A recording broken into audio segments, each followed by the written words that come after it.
देश की सोच में आज ग्रामीण महिलाओं के सशक्तिकरण हेतु व्यवसाय के ऊपर चर्चा करेंगे। आज व्यवसाय में हमने ग्रामीण महिलाओं द्वारा पेटीकोट की सिलाई पर जोर देंगे।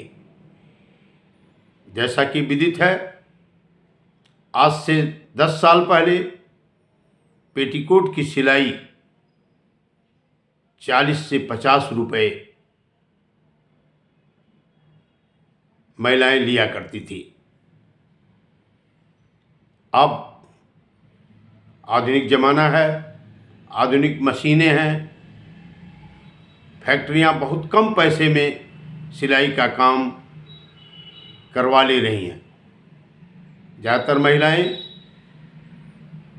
फैक्ट्री में जाकर के बहुत कम पैसे पर, मुझे लगता है एक पेटीकोट का उनको केवल 5 रुपये मिलता होगा, पर सिलाई करके अपना गुजारा चला रही हैं। कुछ महिलाएं जो शहर में है, ब्यूटीक चलाती हैं, इंटेलिजेंट हैं, पढ़ी लिखी हैं, लोगों से मेल मिलाप करती हैं, बातचीत करने में माहिर हैं, मार्केटिंग जानती हैं, वे महिलाएं आज भी पेटीकोट को 50 रुपये या 40 रुपये या 60 रुपये में सिलाई कर रही हैं। ये बड़ा सोच का विषय है। जब पेटीकोट का कपड़ा 100 रुपये में मिल जाएगा और सिला सिलाया पेटीकोट 110 रुपये में मिल जाएगा, उसी कपड़े का पेटीकोट तो लोग बाग 40 रुपये 50 रुपये दे करके क्यों सिलाएंगे? इसी का फायदा व्यापारी लोग उठा रहे हैं, या व्यापारी की मजबूरी है ग्रामीण महिलाओं को टोटल 8 से 9 रुपये सिलाई का देना। इस 8 से 9 रुपये में या 10 रुपये में मुश्किल से उनको 5 रुपये या 6 रुपये का बचत होता है। अगर आप औसतन 10 रुपये की सिलाई रखते हैं तो 4 रुपये बकरम, धागा, मशीन का मेंटेनेंस, आवागमन इत्यादि में खर्च होता है, और 6 रुपये ही गरीब महिलाओं को मिल पाता है। वो भी अगर महीने में 1000 पेटीकोट सिलती है तो 6000 की कमाई कर सकती है। और 1000 पेटीकोट महिलाओं को सिलना आसान बात नहीं है। आज मैं आपका ध्यान, सरकार का ध्यान इन गरीब महिलाओं के सशक्तिकरण के ऊपर ले जाऊंगा। हम कई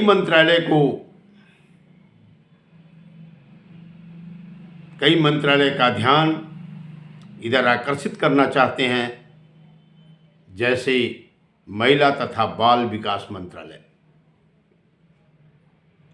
ग्रामीण विकास मंत्रालय, सूक्ष्म लघु तथा मध्यम उद्योग मंत्रालय, श्रम तथा रोजगार मंत्रालय, कपड़ा या वस्त्र मंत्रालय को भी हम इसमें जोड़ते हैं। इन मंत्रालयों की जिम्मेदारी है महिला सशक्तिकरण के लिए कुछ न कुछ उद्योग, कुछ न कुछ रोजगार, कुछ न कुछ मुहैया कराएं, और कराती भी है सरकार।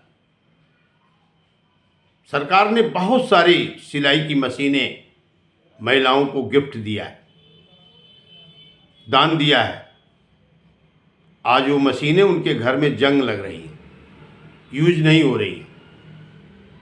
इसी तरीके से तमाम एनजीओज ने भी तमाम मशीनें गरीब महिलाओं को दान देते हैं और खूब फोटो खिंचाते हैं और खूब मीडिया में डालते हैं। सवाल पैदा होता है, उन्हें उद्यमी कैसे बनाएं, उन्हें ऐसा क्या करें कि वो कुछ पैसे आसानी से हासिल कर सकें। सिलाई से कुछ न कुछ पैसा वो हासिल कर सकती हैं। हर गरीब महिला दो चीज़ बहुत अच्छा सिलना जानती है, एक पेटीकोट, दूसरा प्लाजो। लेकिन आज हम पेटीकोट पर ही चर्चा करेंगे, प्लाजो पर कभी और चर्चा करेंगे। उपरोक्त मंत्रालय जिसका हमने नाम लिया, इन मंत्रालयों का ध्यान आकर्षित करना चाहता हूं, अपने नेताओं का ध्यान आकर्षित करना चाहता हूं। आप इनके लिए पेटीकोट के सिलाई में क्या सोच रखी है? क्या आपने मार्केट में कोई ऐसा नियम, कोई ऐसा कानून, कोई ऐसा विधेयक, कोई ऐसा ऑर्डर पास किया है कि पेटीकोट की सिलाई जो घर घर होती है, ज़्यादातर औरतें करती हैं और आसानी से कर लेती हैं, उसकी सिलाई कम से कम 30 रुपये या 40 रुपये फिक्स किया है? अगर इनकी सिलाई फिक्स होती तो पेटीकोट बेशक 20 रुपये महंगा हो जाता, लेकिन उन्हें सिलाई 30 से 40 रुपये पर पेटीकोट का मिलता और गरीब महिलाओं का रोजी रोटी चलती, आसानी से अपना जेब खर्च निकाल पाती। लेकिन मंत्रालय ने कभी नहीं सोचा, उनकी सोच है कि हम महिलाओं को पायलट बनाएं। अच्छी बात है, हम महिलाओं को फौज में भेजें, अच्छी बात है। हम महिलाओं को आईएएस पीसीएस की कंपटीशन के लिए प्रेरित करें, बहुत अच्छी बात है, होना चाहिए। हम महिलाओं को राजनीति में सांसद, विधायक या राष्ट्रपति पद तक पहुंचाने का कोशिश करें। ये सोच बहुत ही बढ़िया है, लेकिन 1% महिला ही इसका फायदा उठाने में मेहनत कर सकती है और 0.001% महिला ही फायदा उठा पाएगी। गरीब महिला जो अनपढ़ है, कम पढ़ी लिखी है, जिसको बातचीत करने का तरीका, मार्केटिंग इत्यादि नहीं आता है, जिनके हस्बैंड उनको बाहर जाने नहीं देते, समाज में निकलती है तो डर डर के निकलती है, वह महिला अपने जेब खर्च के लिए क्या काम करेगी? उसके लिए बहुत बड़ा उद्यम है सिलाई, कढ़ाई, बुनाई।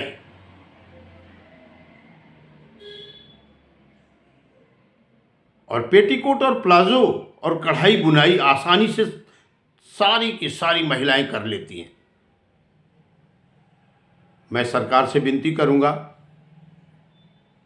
सरकार ने बहुत सारी योजनाओं में सिलाई की मशीन बांटी है और बांटने की चला भी रही है। पेटीकोट की सिलाई भी का रेट फिक्स किया जाए ताकि हर व्यापारी गरीब महिलाओं को उतना पैसा दे सके। महिला सशक्तिकरण के लिए यह बहुत बड़ा कदम होगा। हर महिला अगर मजबूत होना चाहती है तो उसे कुछ न कुछ रोजगार मुहैया कराना होगा। जरूरी नहीं है कि सब आईएएस बने, जरूरी नहीं है कोई सब पीसीएस बने, जरूरी नहीं है सब आर्मी अफसर बने, जरूरी नहीं है सब नेता बने, जरूरी नहीं है सब कंट्रैक्टर ही बने, और जरूरी नहीं है सब ब्यूटीक ही चला। पीएचडी महिलाएं ग्रामीण हैं, अनपढ़ हैं, उनके लिए ये बहुत बड़ा उद्यम है। मैं इस चैनल के माध्यम से आवाज़ सरकार तक पहुंचाना चाहता हूं। आशा है आप सब भी इस आवाज़ को सरकार तक पहुंचाएंगे और हमारे नेतागण जितने भी हैं सब महिलाओं के लिए, गरीब महिलाओं के लिए हमेशा उनके उत्थान के लिए तैयार रहते हैं। यह चूक कहाँ से हो रही है यह मुझे भी समझ में नहीं आ रहा, लेकिन ये चूक भविष्य में नहीं होगी, इस पर अवश्य ध्यान दिया जाएगा। कहीं न कहीं व्यस्तता के कारण सरकार इस पे ध्यान दे नहीं पाई। जिन मंत्रालयों का नाम हमने लिया है उनके नेतागण अपने मंत्रालय में कुछ न कुछ विचार करें, किस तरीके से सामूहिक गरीब महिला का भला किया जा सके। अगर आप पेटीकोट की सिलाई मात्र 30 रुपये फिक्स कर देते हैं, मात्र 30 रुपये, तो गरीब की कई करोड़ों महिलाएं इसका फायदा उठा सकेंगी। इन्हीं शब्दों के साथ मैं अपनी वाणी को विराम देता हूं और जो भी त्रुटियां बोलने में है उसके लिए मैं क्षमा प्रार्थी हूं। जय हिंद, जय भारत। आई सी तिवारी, पूर्व सैनिक, उत्तर प्रदेश।